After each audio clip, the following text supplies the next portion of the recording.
Welcome back to the Matt Kohrs Show. We're here to talk about all the breaking news that you might have missed as you were probably busy being some form of a net benefit to society as I was sitting here scrolling on Twitter, consuming the news while simultaneously making my mom wonder, what in the world am I doing with my life and why did I even get that degree? I get it, Mom. If you're watching this, seriously, you don't have to keep texting me that I'm some sort of failure. I get it. I'm doing the best I can. Anyway, we have some massive things to get to, such as the incredible amount of volatility that we're currently seeing in the stock market that's making my P&L look like a roller coaster. I have some key updates for you regarding some very influential earnings announcements and also a very important update related to FRC, First Republic Bank, and how things are not so bueno. However, one company's falter is apparently an entire sector's massive gain. I don't know if you've looked at crypto lately, but it is ripping to the high heavens. So I want to talk a little bit about Bitcoin and a new pretty hefty price target. And finally, we'll be talking about how one of the meme stock darlings, Bed Bath & Beyond, ticker symbol BBBY, is officially donezo as of next week.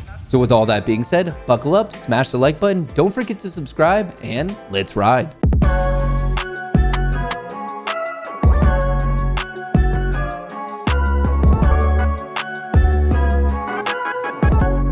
Now, to get your mindset right, I want you to listen to this quick video that is espousing some top G philosophy and is honestly just good advice. You are coping. You are poor.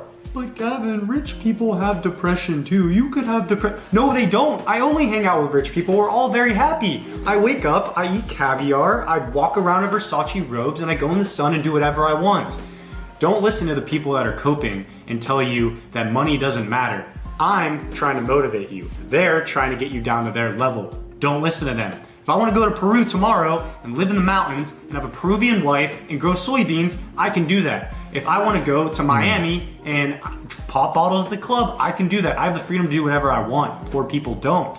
Well, there you have it. No coping, no depression, and simply don't be poor. I don't know how many times I've had to tell people this, but it's honestly as simple as 1, 2, 3, just follow the strategy. You know who followed that strategy? Chipotle, Alphabet, and Microsoft, all three of which destroyed their earnings, like in a positive way. Before we get into those though, I do want you to know that I hope you're watching this in time because tomorrow morning, Boeing is reporting. After that, we have Meta and Roku. And later on this week, we have American Airlines, Amazon, Intel, ExxonMobil, Chevron, just to name a few. Alrighty, now it's time to get into things that you might have missed, and I'll make sure to go through all this quickly. First up, we have Chipotle, the company that took way too much money from me when I was in college because I was essentially addicted to burritos. Well, it sounds like a lot of people are because it was able to beat on both its top and bottom line. Next up, we have Alphabet, aka Google, which essentially followed suit by beating on its top and bottom lines, but it actually ended up one-upping Chipotle. Alphabet announced the authorization of a $70 billion buyback. This is commonly considered to be a pretty bullish action because if a company is buying its own stock, you know, the thing that knows its own metrics, analytics, and forward trajectory, it's pretty much signaling that the public market is undervaluing its stock, so that's why it's thought to be bullish. And while we're here talking about bullish earnings announcements, we might as well go 3 for 3. Microsoft reports earnings beat, says AI will drive revenue growth. Speaking of Microsoft, I want to let you know that early this morning, we found out the UK government blocked their acquisition of the gaming company Activision Blizzard, and their reasoning was essentially that it's a little bit too close to being a monopoly. The company's public response to this was absolutely hilarious. We remain fully committed to this acquisition and will appeal. The CMA's decision rejects a pragmatic path to address competition concerns and discourages technology innovation and investment in the UK. We've already signed contracts to make Activision Blizzard's popular games available on 150 million more devices, and we remain committed to reinforcing these agreements through regulatory remedies.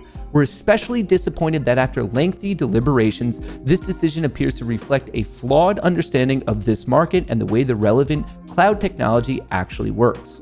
Appears to reflect a flawed understanding. Now, I don't know about you, but that is one of the most exciting, corporate, hilarious ways for a company to tell an entire government that they're stupid and don't understand what they don't understand. Here's a pro tip for you. The next time you're talking to a colleague, instead of saying, per my last email, which we all know what that means, try saying, you seem to have a flawed understanding of whatever's going on. I would absolutely love to hear about your results in a comment below.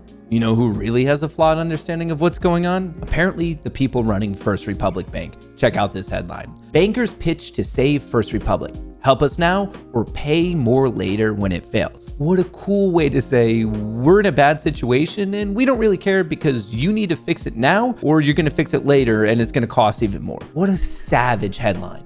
Beyond the perfectly articulated headline, you're probably legitimately wondering, why does FRC look like it just ate some sushi from a gas station? Why is First Republic vomiting? And the answer to that is, when it rains, it pours. We're now finding out that First Republic plunges on report of buyers for new shares. First Republic Bank is said to weigh 100 billion asset sales. Basically, it seems like they're in a burning building and everyone's rushing for the door. It's getting to the point where both the Treasury and the government is getting involved. And I'm not saying this is absolutely D-Day, but things are not looking good. In fact, it's getting to the point where it might even have an impact on the next FOMC meeting, which we get the results at 2 p.m. on Wednesday, May 3rd. So make sure you mark your calendars. Fortunately, not everyone's crying about the news. I don't know the last time you checked in on crypto, but it is exploding to the high heavens. Bitcoin and Ethereum are ripping the face off the bears. Bitcoin jumps 8% as First Republic woes reignite concern over the health of US banking. Bitcoin hurdles toward 30,000, wiping out millions in short positions. The recent bullish movement hit short traders with 62 million in short liquidations.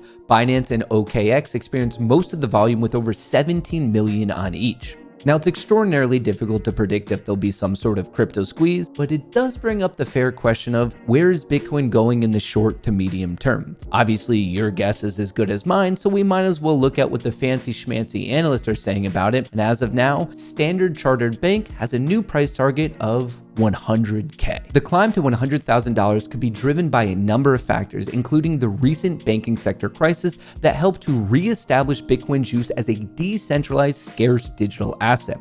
Against this backdrop, Bitcoin has benefited from its status as a branded safe haven, a perceived relative store of value, and means of remittance. Obviously, only time will tell the accuracy of this prediction, but definitely fingers crossed. Very important side note, before you guys blow me up in the comments, I do want to say that the Bitcoin explosion to the upside, at least in the short term, did not hold. It was looking great at market open. It was looking great throughout most of the day, but by the time the bell went dingity ding ding ding in the equity session, things had a little bit of capitulation and we pretty much ended where we started, but it still did do damage to the bears at the start and it ended up doing damage to the bulls by the end. So just important side note there before you guys rip me apart in the comments. Let's switch things up and talk about a meme stock favorite, Bed Bath & Beyond, ticker symbol BBBY, which is no longer going to be anymore. It's donezo. It's going to get delisted, and here's exactly what that means. Bed Bath & Beyond will soon be delisted from the Nasdaq stock market as it navigates a bankruptcy filing.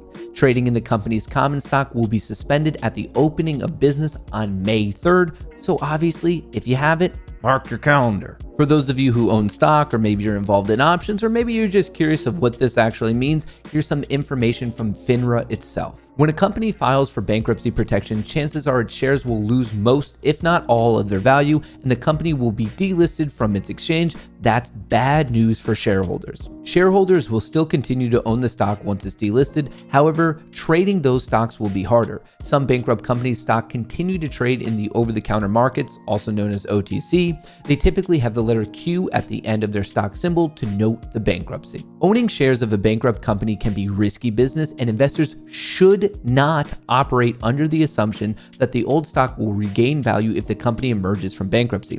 The opposite is often true, with most reorganization plans canceling existing shares at the end of the process. So it's one of those things where, do you have a shot? Yes, but it's essentially a snowball's chance in hell. Most of the money here is going to end up with the landlords and senior secured lenders. I don't think there's enough money to trickle down to anyone else, especially not shareholders, who are often at the bottom of the food chain. It's pretty unlikely any equity will be repaid. The TLDR is that Bed Bath & Beyond is donezo. It's more likely than not that it's essentially going to be Thanos snapped out of existence. And last but not least, here's everything you need to know in the very short term. It was another brutal day in the market. Dow, S&P 500 closed lower Wednesday as First Republic woes eclipsed big tech earnings. Think about that. The fact that a bank, on a relative basis, much smaller in size in terms of market cap, was able to eclipse the pretty solid, awesome earnings in the world of big tech. That's pretty phenomenal, and not in a good way, I suppose. By the time the bell went dingity ding ding ding, the S&P 500 closed the day down 0.4%, broke a very important support at 405, 406, got a gap fill at 4435, which is now teeing up the next area of support at 40160.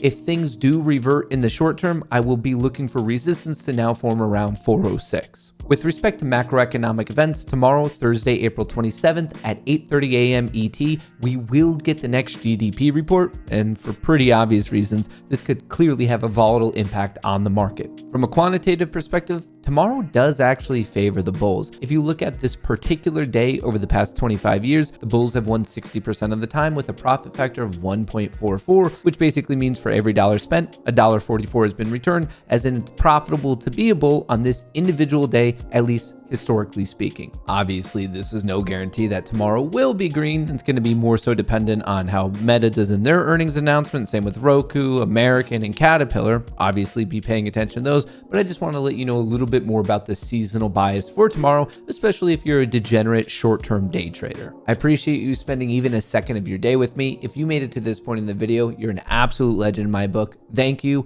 I hope you enjoy it. I'll catch you in the next video. Have a beautiful day.